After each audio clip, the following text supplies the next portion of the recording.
안녕하세요. 저는 딸의 삶을 망가뜨리던 뱀 같은 사위를 끝내 몰락시킨 68세 할머니입니다. 제가 서울 한정식집 주방장 생활을 접고 이 바닷가 마을로 내려온 지도 벌써 15년이 됐습니다.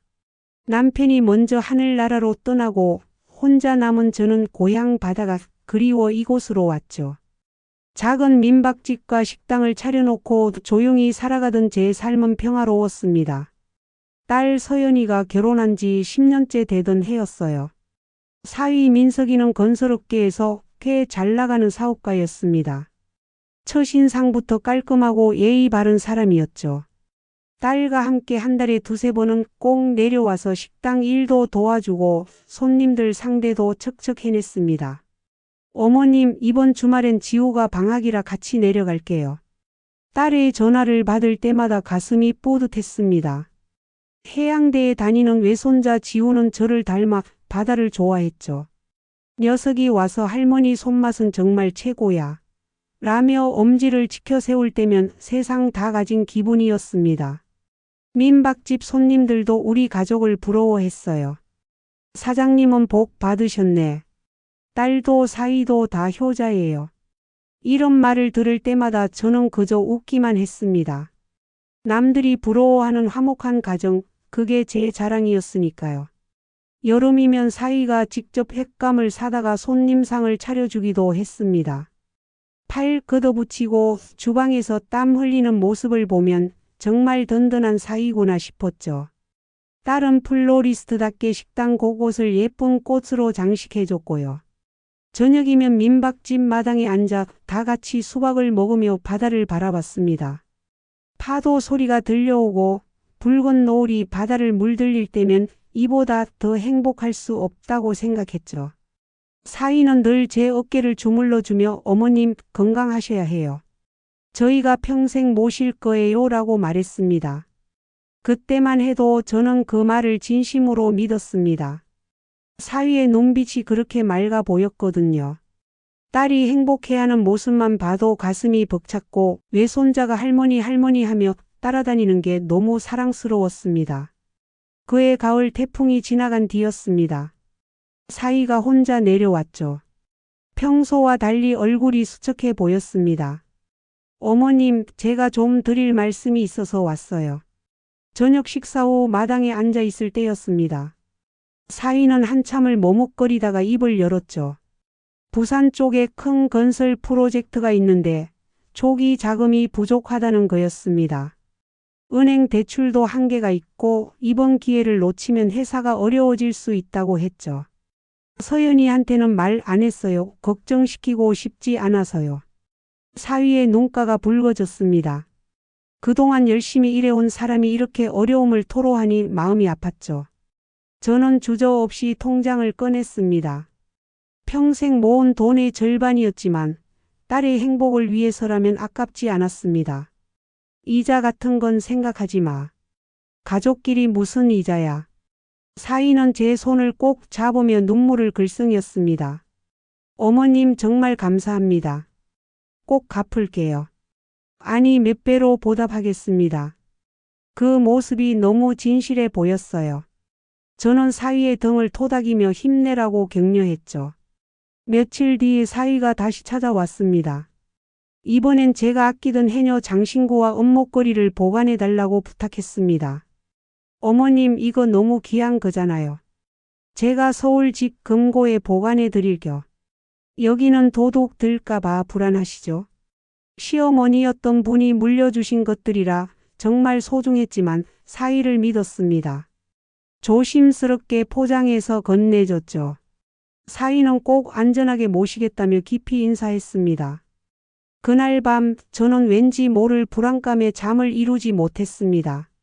하지만 이내 고개를 저었죠. 10년을 함께한 사위를 의심하다니 제가 너무 민감한가 싶었습니다. 창밖으로 들려오는 파도 소리를 들으며 억지로 눈을 감았습니다. 다음 날 아침 딸에게서 전화가 왔어요. 엄마, 민석 오빠가 요즘 일이 많아서 힘들어해요. 잘 챙겨주셔서 고마워요. 딸의 목소리는 여전히 밝았습니다. 저는 돈 얘기는 하지 않고 그저 그래. 사위 힘내라고 해라고만 대답했죠. 겨울이 되자 사위의 발길이 뜸해졌습니다.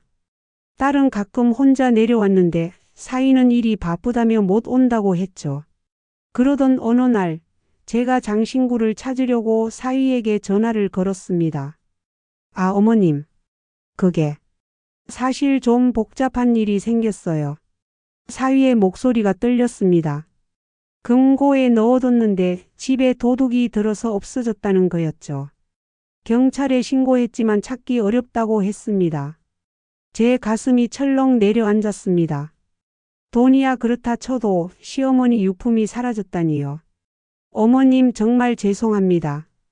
제가 꼭 다시 찾아드릴 겨. 사위는 계속 사과했지만 뭔가 이상했습니다. 도둑이 금고를 털었다는데 다른 귀중품은 안 가져갔다는 게 말이 안 됐죠.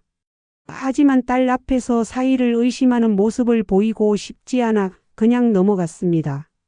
그 후로도 이상한 일들이 계속됐어요. 사위가 빌려간 돈에 대해 한 번도 언급하지 않았고 명절에도 얼굴을 비추지 않았습니다.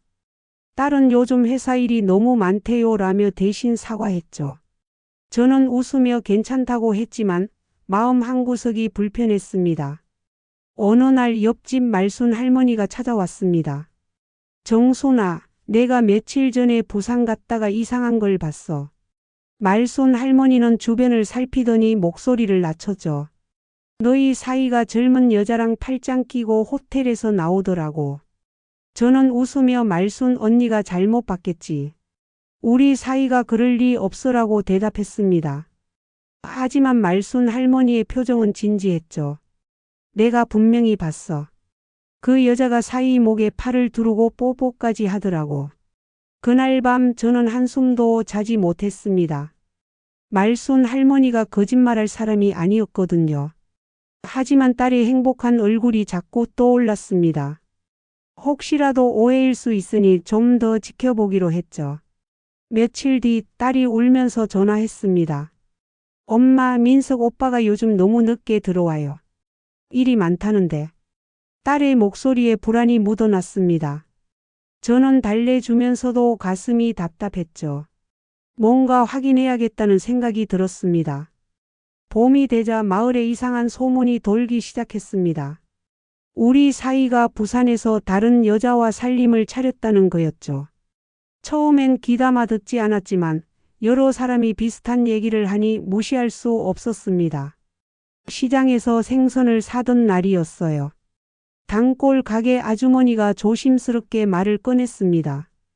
정순 씨, 내가 이런 말 하기 뭐하지만 지난주에 부산 갔다가 봤는데 댁 사위가 젊은 여자랑 차에서 내리더라고. 손도 잡고. 제 손에서 생선 봉지가 떨어졌습니다. 아주머니는 황급히 주우며 어머, 내가 괜한 말을 했나. 잘못 봤을 수도 있어라고 했지만 이미 제 마음은 무너져 내렸죠. 집으로 돌아오는 길에 외손자 지후에게서 전화가 왔습니다. 할머니, 이번 주말에 내려갈게요. 아빠는 또 못 온대요. 지후의 목소리에도 서운함이 묻어났습니다. 요즘 아빠가 너무 이상해요. 엄마한테도 짜증만 내고. 저는 더 이상 참을 수 없었습니다. 그날 밤 서울로 올라가기로 결심했죠. 딸에게는 병원 검진이 있다고 거짓말했습니다. 아침 일찍 버스를 타고 서울로 향했죠. 가슴이 두근거렸습니다. 제발 모든 게 오해이기를 바라면서요. 사위 회사는 강남에 있었습니다. 건물 로비에서 몇 시간을 기다렸죠. 점심시간이 되자 사위가 나왔습니다. 그런데 혼자가 아니었어요. 20대로 보이는 젊은 여자와 팔짱을 끼고 있었습니다. 두 사람은 웃으며 근처 레스토랑으로 들어갔죠. 제 다리가 후들거렸습니다. 하지만 확실한 증거가 필요했어요. 레스토랑 유리창 너머로 두 사람이 보였습니다.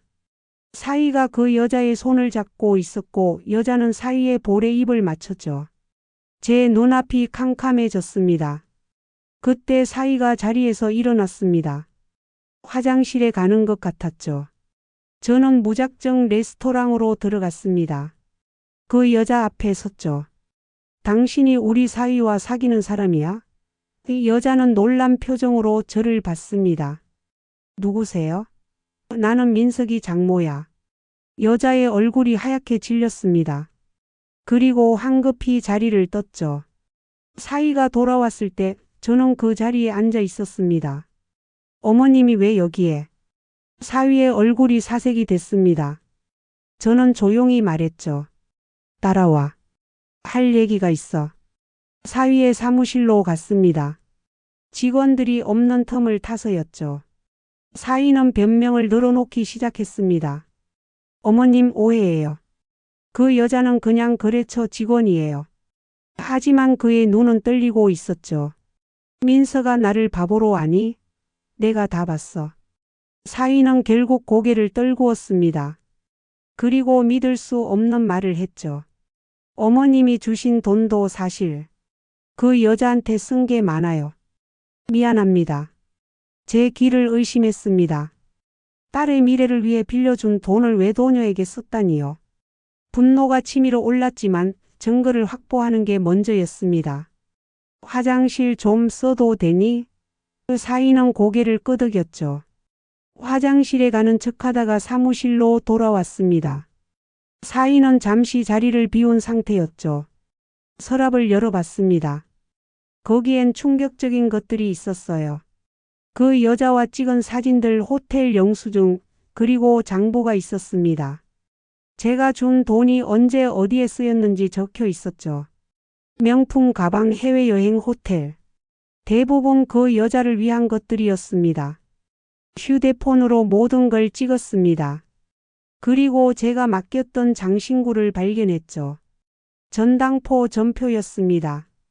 사위가 제 물건을 전당포에 맡기고 돈을 받은 거였어요. 손이 떨렸지만 그것도 사진으로 남겼습니다. 사위가 돌아왔을 때 저는 아무 일 없다는 듯 앉아 있었습니다. 민서가 서연이는 아직 모르지? 그 사위가 고개를 끄덕였죠. 제발 비밀로 해주세요. 제가 정리하겠습니다. 저는 조용히 일어났습니다. 일주일 줄게. 스스로 딸에게 털어놓고 용서를 구해. 그게 내가 할 마지막 선택이야. 사위는 제 발을 붙잡으며 울었지만 저는 뿌리치고 나왔습니다. 밖으로 나와 택시를 탔습니다. 운전기사님이 어디 가세요? 라고 물었지만 한참 동안 대답할 수 없었죠.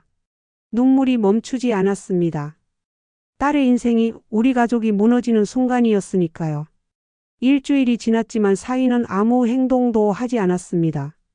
오히려 딸에게 더 잘하는 척 연기를 했죠. 저는 더 이상 기다릴 수 없었습니다. 가족 모임을 소집했죠. 딸의 생일을 핑계로 모두를 불렀습니다. 식당에 딸, 사위, 지우가 모였습니다. 케이크를 자르고 축하 노래를 부른 뒤였죠. 저는 가방에서 서류 봉투를 꺼냈습니다. 서연아, 엄마가 줄 선물이 있어. 딸이 웃으며 봉투를 열었습니다. 그리고 얼굴이 굳어졌죠. 사진들이 쏟아져 나왔습니다. 사위와 그 여자의 사진, 전당포, 전표, 장부. 딸의 손이 떨리기 시작했습니다. 이게 뭐야? 사위가 황급히 사진을 빼앗으려 했지만 지우가 막았습니다. 아빠, 이게 뭐예요? 설명해 보세요. 지우의 목소리가 떨렸죠. 평소 아빠를 존경하던 아이였는데 배신감이 컸을 겁니다. 사위는 결국 폭발했습니다. 그래, 내가 바람폈어. 그런데 뭐 어쩔 건데? 서연이가 나한테 잘해줬어? 맨날 일한다고 바쁘기만 하고. 딸이 일어섰습니다. 그리고 사위의 뺨을 때렸죠. 엄마한테 돈까지 빌려서 그 여자한테 쓴 거야? 엄마 장신구를 전당포에 맡긴 거야? 사위는 대답 대신 자리를 박차고 나갔습니다. 딸은 제 품에 안겨 울었죠. 엄마 미안해. 정말 미안해. 엄마가 고생한 걸 나 때문에. 저는 딸의 등을 토닥였습니다. 아니야. 내 잘못이 아니야. 우리가 다 속은 거지. 지우가 주먹을 쥐고 말했습니다. 할머니, 제가 아빠를 용서 못해요. 할머니랑 엄마를 이렇게 만든 건 절대 용서 못합니다. 그날 밤 우리는 밤새 이야기했습니다. 앞으로 어떻게 할지, 무엇을 해야 할지. 딸은 이혼을 결심했고 저는 빌려준 돈을 꼭 받기로 했죠. 지우는 아빠의 비리를 세상에 알리겠다고 했습니다. 지우는 행동파였습니다. 다음 날 바로 사위 회사 앞에서 1인 시위를 시작했죠. 이 회사 대표는 불륜의 사기꾼입니다. 라고 쓴 피켓을 들고 섰습니다. 저도 합류했죠. 사위가 장모 돈을 빼앗아 외도했습니다. 처음엔 사람들이 이상하게 쳐다봤지만 곧 관심을 갖기 시작했습니다. 지우가 SNS에 올린 글이 퍼지면서 기자들도 찾아왔죠.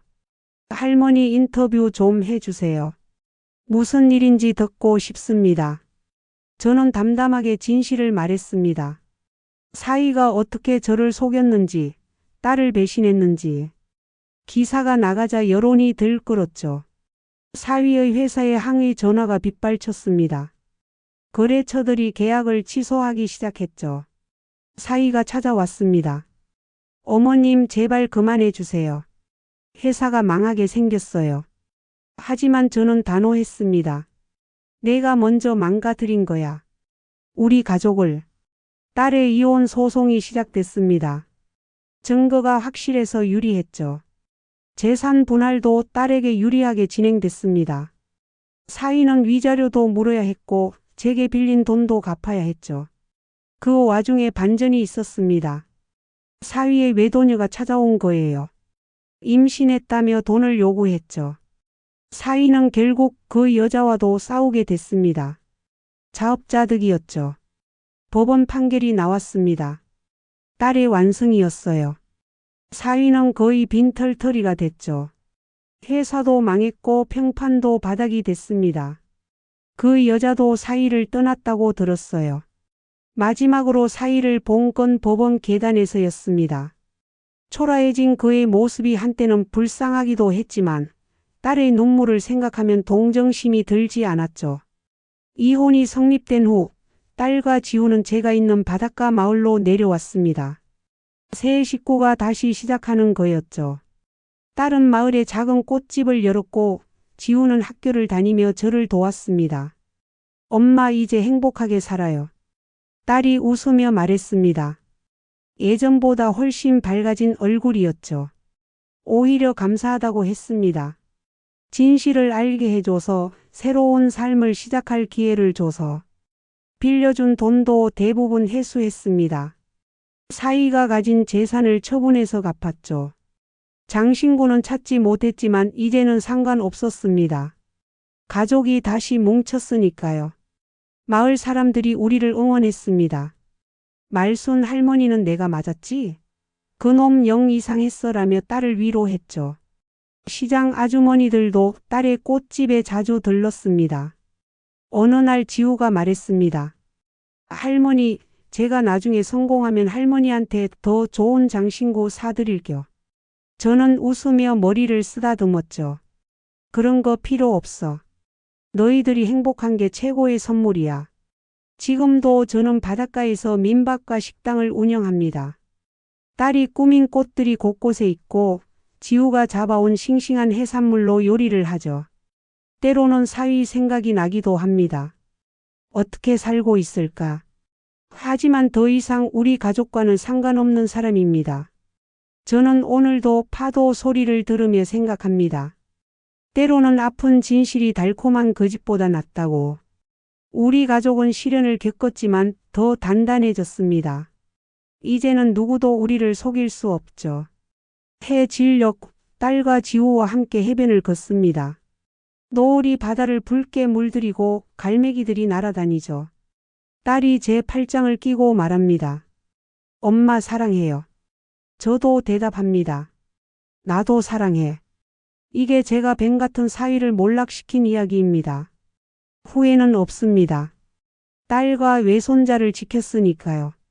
그리고 무엇보다 진실을 선택한 것에 대해 자부심을 느낍니다. 최근에 들은 소식으로는 사위가 지방 소도시에서 일용직으로 일한다고 하더군요. 그 잘나던 건설회사 대표가 말이죠. 외도했던 그 여자는 결국 아이를 지우고 다른 남자를 만나 결혼했다고 들었습니다. 사위는 완전히 혼자가 된 거죠.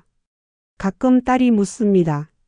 엄마, 그때 제게 바로 말하지 않고 기다린 걸 후회하지 않아요? 저는 고개를 젓습니다. 적어도 사위에게 스스로 고백할 기회는 줬으니까요. 그가 그 기회를 저버린 거죠. 지우는 이제 졸업을 앞두고 있습니다. 해양연구원이 되겠다는 꿈을 갖고 열심히 공부하죠.